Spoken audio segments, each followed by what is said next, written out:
aqoon-yahan Caydiruus Sheekh Aadan waa sarkaal ka tirsan xisbiga wadani isla markaana hore u ahaa safiirka Soomaaliland u fadhiya dalkan Sweden ayaa sheegay in loo baahan yahay in xisbiyada mucaaradka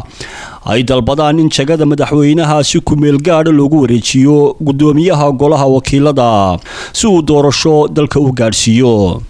Ambassador Caydiruus ayaa intaa ku daray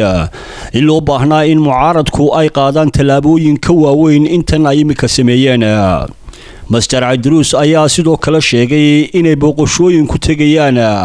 dalka Belgium iyo wadamo badan oo qaaradda Yurub ah kuwa Soomaaliland ka taageera dhinacyada doorashada iyo horumarka si ay ugala soo hadlaan xaaladda uu dalku imika marayo. waayahay xisbiyada mucaaradka ayagu yiri madaxweynaha ma aqoonsanin iyagu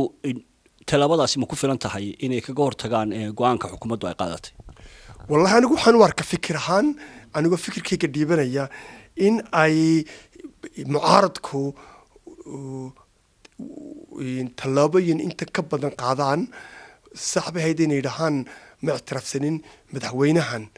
iyo golahan wasiirada jira laakiin madaxweyne meeshiisa buu joogaa golaha wasiiradu sidoo bay u shaqeynayaan waxay inay talaabooyin degdeg laga qaado talaabada inay qaadaan ay baarlamaanka codsadaan bahayd in gudoomiyaha baarlamaanku noqdo ku sime madaxweynaha oo soo sameeyo dowlad ku meel gaar ah inta doorasho ka dhacayso marka inay codsadaan taas ay ahayd sababtoo haddii kale dee waxa weeyaan in madaxweynuhu iska joogaya wasiiradu iska socdaan wax weyn oo isbedeloo dhacaya meeshii ma jirto waa inuu hadalkoodii uu noqdo action la socdaa oo uu ka codsadaan gudoomiyaha baarlamaanka inuu noqdo madaxweyne ku simo ah oo dowlad ku meel gaar ah soo dhiso inta doorasho ka dhacayso haddii kale dee maaragtay waxa weeyaan in wax weyn oo isbedeli ma dhacayaan meeshii waxa kale ee muhiim ah in dadka shacbigu ay kacaan saliim ah oo nabad ah ay kacaan oo ay sameeyaan waxaan tusaale u soo karaa wadanka Iran bandhaweed gabadh baa booliisku dilin waad aragtay dumarkii sida u kaceen meel walba awoodooda imika shacbiga adduunka dhan baa taageersan cid soo taageertaa ma jirto wadaga Sri Lanka wixii ka dhacay marka dadka shacbiga waa inay isbedel bay rabaan waa in dawladuna ma wada xidhi karto dadka oo dhan mareer Soomaaliland ma wada xidhi hadday isbedel rabaan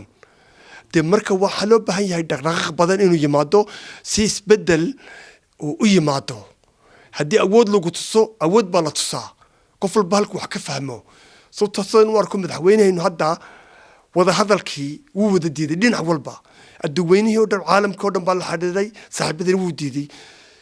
baarlamaanka la hadlay odayaasha baa la hadlay marka waxa weeyaan takeli wax ku fahmi karaan waxa weeyaan awood baa la tusaa marka waxa loo baahan yahay awoodii shacbigu inay iyo mucaaradkuba inay soo saaraan oo la arko.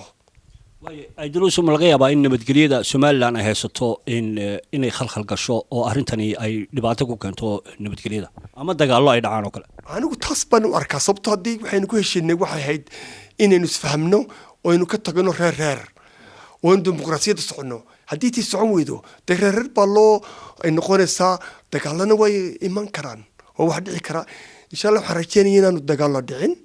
laakiin waa wax dhicin kara sababtoo nabad waa wax qaaliya inaynu laashano weeyaan laakiin qofkii nabadda ilaalinayay ee madaxweyne haddii uu ka leexdo wixii nabadda ilaalinayay dee wax kasta way iman karaan dad kale inaga faa'iidaysan karaa marka waa muhiim in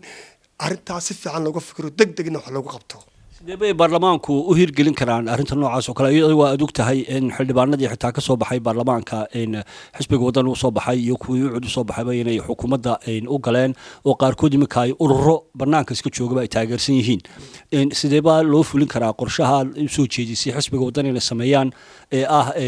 hadda ka dalbadaan gudoomiyaha baarlamaanka in loo dhiibo madaxweynaha ku meel gaar looga dhigo si doorasho u gaarsiiyo soo in baarlamaanku ansixiyo soo maaha go'aan noocaas oo kale taasi waa sax laakiin marka hore waa in fikirkii la keenaa oo baarlamaanka la soo hordhigaa kadib marka loo codeeyo hal eego macnaha waxay codayntu noqoto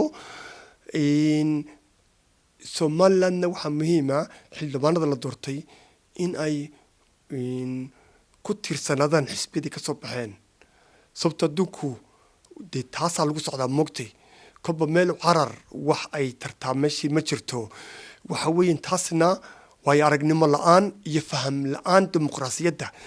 iyo ururkay ka tirsan yihiin haddii ururka ay u arkaan inuu qalad ku jiro inuu sheegaan ururka dhexdiisa laga wada hadlaa muhiima laakiin si kastaba ha dhacdee waa muhiim in arrintan baarlamanka lasoo dhigo oo guddoomiyaha baarlamanka la yidhaaho in uu si meelgaadh madaxweyne noqdo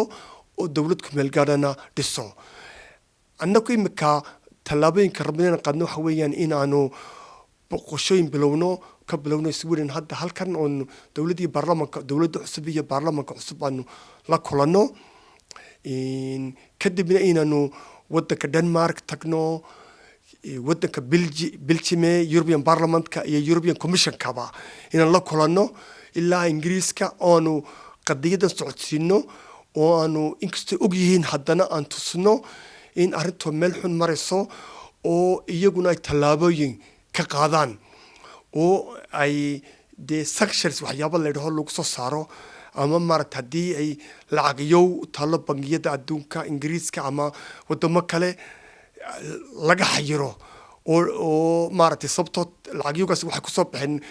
dee lacagyo qalada waa lacagyo corruption iyo wax kusoo baxay ama lacag meydhis iyo waxaasoo kale ah marka tallaabooyinkaas rabnaynu qaadno sababtoo annaga waxaa naga muqadasta Somaliland horumarkeeda iyo dimuqraadiyadeedu inay socoto cid surtay kartaana ma jirto haddii isleeyihiin waa la joojin karaa wax istaagi karaa waa mawjad socotaa mana taagayso barkhad cabdilaahi maxamed Home Cable TV magaalada Stockholm ee waddanka Sweden.